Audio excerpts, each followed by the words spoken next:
Hey everybody, it's Pastor Ty here for another sermon recap. We are covering our sermon from this past Sunday, November the 30th, where we covered Mark chapter 15, verses 16 through 32. The title of the sermon was The Gospel in Sharp Relief. And again, the idea with sharp relief, right? The gospel in sharp relief. Just using that term from the art world, a relief is when something sort of pops in a photograph or in sculpture where it's designed in such a way where the viewer's focus is drawn towards the relief. And the gospel works in that way. Jesus specifically works that way. And that's very clear in all of the encounters with Christ, but in particular in Mark chapter 15, 16 through 32. So we're going to cover it briefly, but in the same manner as we did in the actual sermon on Sunday. This sermon, of course, is already online. If you go to kindredchurch.com/sermons, you'll find it. But we'll begin in verses 16 through 20. I titled this section of the sermon Faux Homage. And the reason why is because this is the period of the text where the Roman soldiers are mocking Jesus. And I didn't have a primary point tied to this section, but what I did want to drive home during the sermon was the notion that while the guards were being cruel, there isn't any malice, most likely, behind their actions. And I spoke in the sermon about how I have friends who are in law enforcement. I have friends who have served in the military. I have a friend who's a Marine. And they all have confirmed for me that when you're in a very heavy, sober, difficult profession like that, where inhumane things have to be done as part of the job, you develop a sick kind of humor that acts as like a release valve for the heaviness and the sobriety of the job that you have to do. And so when we see the soldiers mocking Jesus prior to his crucifixion, I think it's really important for us to put ourselves in the shoes of these soldiers. They live on the fringe of their empire. They are tasked with carrying out work that ensures Roman peace in a volatile area, and they were woken up to their governor saying, "Today you're executing 3 people." And so part of that job is developing the capacity to do it over and over again and it not completely and utterly destroy you. And so it probably wasn't uncommon for them to do this to people that they were going to crucify. So what was being done to Jesus, this kind of jest was done to him specifically because they are mocking him as King of the Jews. And so it's not that they would have done the exact same things to everybody, but they probably would have cruelly teased virtually anybody that they were going to have to execute because that was their sick version of humor that would have been on some level necessary to carry out an inhumane gig, an inhumane job. But what makes this particularly brutal is that Jesus is the very thing they're mocking him as. He is a king. He is Messiah. And it's hard, I think, for the Christian reader to cover this part of the text because we want to rectify the situation as we're reading it. We want to intervene into history and say, don't you understand who you're dealing with? But we're getting ahead of the text. We know next week that there will be a Roman soldier who, upon Jesus dying, does utter the words, "Truly, this was the Son of God." So they're going to get there, but they're going to get there as Jesus desires for them to get there, not how we would desire for them to get there. The other thing I want us to recognize is that this kind of thing happening in the text really differentiates Jesus and the God of the Bible from any other deity in antiquity. No other God has the kind of, at his core, a pursuant, self-sacrificing love as the God of the Bible. Only our God would put up with this. The God of the Quran would not stand for this. No other God in history would offer up this kind of humble, pursuant, self-sacrificial love. And that's why Christians, at their core, when they're carrying out the faith as hardcore as they can, are so nonviolent, so peaceful, and so able to endure hardship and persecution because they're taking after their Savior. And that is why part of the Christian testimony is our capacity to be mocked and ridiculed, made fun of, because we serve a God who endured those very things. The power of the gospel is being able to withstand that and carry out our faith in earnest anyway.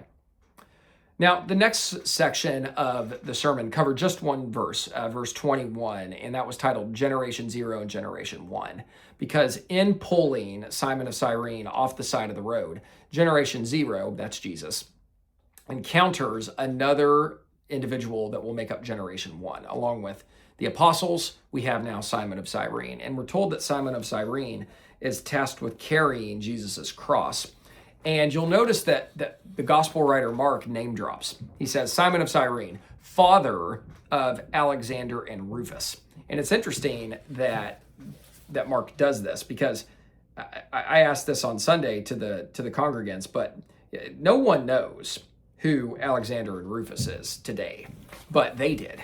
And specifically because Mark wrote this to a Roman audience. And so we have a lot of clues in the New Testament text to this Simon of Cyrene and his family. If you turn to Romans 16, verse 13, you hear the following: Greek Rufus, same Rufus, chosen in the Lord, also his mother, who has been a mother to me as well. That's the Apostle Paul writing to the church in Rome. So you have in Romans 16, verse 13, Paul calling on the Roman church to greet Rufus, son of Simon Cyrene, and to greet his mother, which would have been Simon of Cyrene's wife, who was a mother to Paul. So that's cool. And how do we get there? Well, in Acts chapter 11, verses 20 through 21, we're told the following: There were some of them, men of Cyprus and Cyrene, who on coming to Antioch spoke to the Hellenists, preaching the Lord Jesus, and the hand of the Lord was with them, and a great number believed and turned to the Lord. So we're told that men of Cyrene went to Antioch and created a church there in Jesus' name. In Acts chapter 13, verse 1, we're told that at that church there were prophets and teachers, some of whom were named Barnabas, who was, of course, the mentor to the gospel writer Mark, and also Simeon, who was called Niger, Lucius of Cyrene, and then a few others. But I want you to notice something. Simeon, who was called Niger, Simeon, the dark one, like someone who would have been born in, say, Cyrene in North Africa, who had come to modern-day Turkey, which would have had a substantially lighter skin pigmentation. Thus, someone from Cyrene could have the nickname Dark One. And it's interesting because Simeon is Hebrew for the Greek version of Simon. And so it's very possible that the Simeon in Acts chapter 13 is Simon of Cyrene.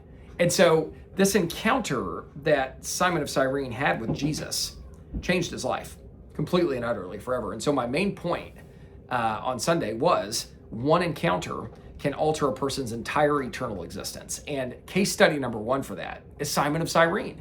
All he does is carry Christ's cross long enough to be eternally changed. And today we have the gospel testimony to back that up. Verses 22 through 26 was titled Crucifixion. And of course that gets into the brutality of the crucifixion. But there were 2 points I wanted to make surrounding it. The first one was that Jesus chose not to take the wine mixed with myrrh, which would have served as, on some level, almost like a number to the pain, because crucifixion was excruciating. So the idea was, take this wine and it will dull it just enough, right? But Jesus didn't take it. In fact, what we're told is that Jesus chose to feel the full extent of his crucifixion. And so I had 2 points off of that. Point number one was this: Satan will allow you a taste of heaven if it ensures a full serving of hell. So it's interesting how Satan uses distraction and numbing agents and anything that will give you a brief glimmer of pleasure if it means you miss out on eternal ecstasy, being in the presence of God.